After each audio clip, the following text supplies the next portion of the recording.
Good morning, students. In the previous video, uh, composed on the poem written by John Milton on his blindness, we came to know about the basic information about the poet and the poem, and we gone through the poem line by line.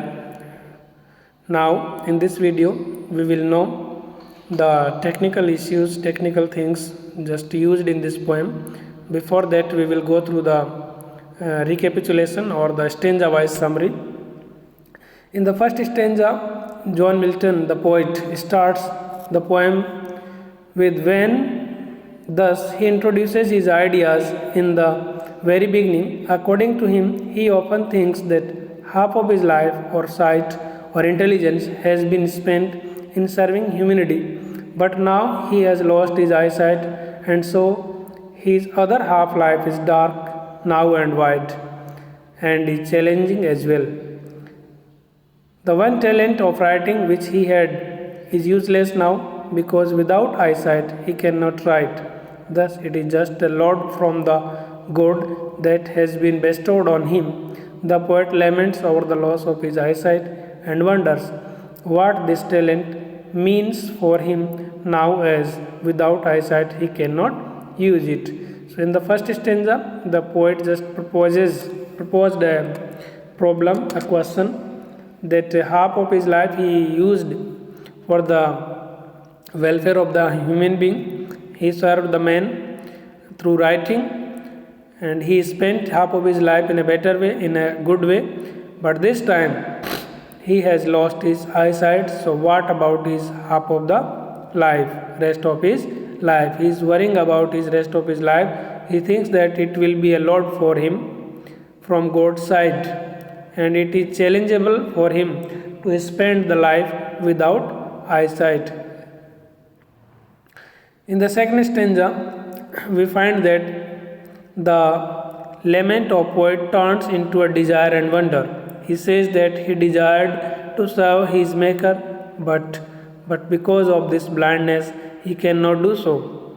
He wonders if God still wants to serve him in spite of the fact that his sight is gone. The poet says that this foolish thought often haunts him. As we know that Milton lost his eyesight at the age of 44, so at that point of life, he was just worrying that what will happen with his life. Half of his life he spent in a well manner, but what about rest of half life? So in the second stanza, he puts a desire in front of God. He says that I want to serve you, I want to write something for you, but his blindness doesn't allow him to do so. Because of his blindness, he can't do so. So he is wondering if God still wants to serve him in spite of the fact that his eyesight is gone. Whenever this question comes into his mind, he just feels haunted, feels afraid. So in the first stanza, the poet proposed a problem that he has lost his eyesight. In the second stanza, the poet puts a desire that he wants to serve God the way he can, but due to his lost eyesight, he can't do so. So whenever this question comes into his mind, he just worry over it. In the third stanza, the poet says that when such foolish thoughts come into his mind, the peasant at once comes to reply that the work of man does not please God, but the one who best bear his mild yoke, or one who remains patient and content with what he has is most liked by him. In the first three lines of the sestet, the poet gets a reply from peasants. Peasants replies to the poet that God never asks a question, never asks any person to do any specific duty. The one who is patient, who is content and doing whatever he can do is also liked by God. So God has a huge kingdom, and there are thousands of angels who remain in motion to carry God's order. they never take rest. The poet compares them with those who have the talent and use it to serve God. In the last three lines of the poem, we find that there are a number of creatures on the earth who are always busy in performing duties to God. So the people who has special talents are compared with those angels, those doers of God's duties. On the other hand, there are some other angels also who serve him just by standing and waiting before God. According to him, their service is all equally valuable to God as that of the first category of angels. So at the second time, it tells us that there are another category of angels, another category of people who can't do anything special for God, but they are still waiting for God's commands. They are still waiting by having patience in their heart.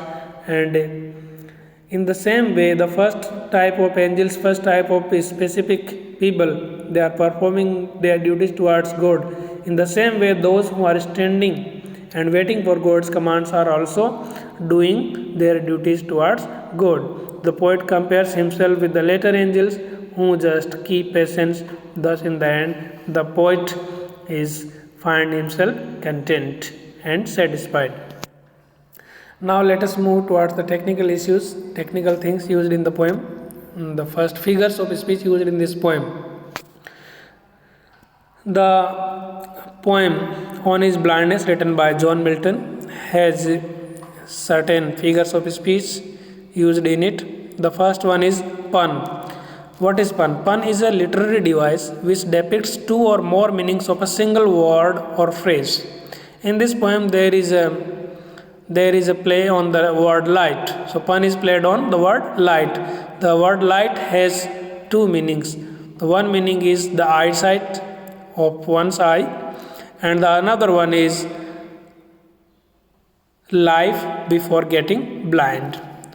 So the word light has two meanings. One meaning is the eyesight, another meaning is the life spent before getting blind. So the word is having two meanings, two different meanings. That is why it is the use of pun. Another figure of speech is personification. In the poem, patience replies to the poet, to the speaker. So patience is personified, having human characters. In the manner in which the humans respond to one another, in the same manner the patience here replies to the speaker, to the poet. That is why it is personified. Another one is alliteration. A number of times alliteration is used in the poem. The repetition of the initial consonant sound, days, dark, world, wide. In the days, the sound is there, dark, the, world, war, wide, war, my, more, my, maker, labor, light, patient, prevent, best, beer, serve, stand. So, a number of times the alliteration is used. The repetition of initial consonant sound is found in this poem. That is why there is a use of alliteration in this poem. The last one is hyperbole. It is an exaggerated statement, thousands at his bidding speed. The phrase that is written as thousands at his bidding speed is used as a hyperbole in this poem. The meter that is used in this poem, that is iambic pentameter. All the lines in this poem are written in iambic pentameter. In this meter, a line has 5 pairs of unstressed and stressed syllables, or a total of 10 syllables. The first 2 lines of the poem illustrated this pattern. When I consider how my life is spent. Here we find that there are 5 pairs of unstressed and stressed syllables. Half my days in this dark world and wide. So iambic pentameter is made up of 2 words, where pentameter is a combination of pent, which means 5, or meter, which means to measure. Iambic, on the other hand, is a metrical foot in poetry. in which a stressed syllable is followed by an unstressed syllable. It means iambic pentameter is a beat or foot that uses 10 syllables in each line. Simply, it is a rhythmic pattern comprising 5 iambs in each line, like 5 heartbeats. So these questions are there. So these questions will be share with you through WhatsApp. So you have to just go through these questions, find the answers and practice them while you have sufficient time for doing so. I hope that you enjoyed this poem and the technical things used in this poem are understandable to you. So let us move towards next step. Now I will share these questions and answers to you through WhatsApp. So I hope that you will do this homework in your notebook and you will prepare well for your exams. I hope you enjoyed this poem. Thank you. Have a good day.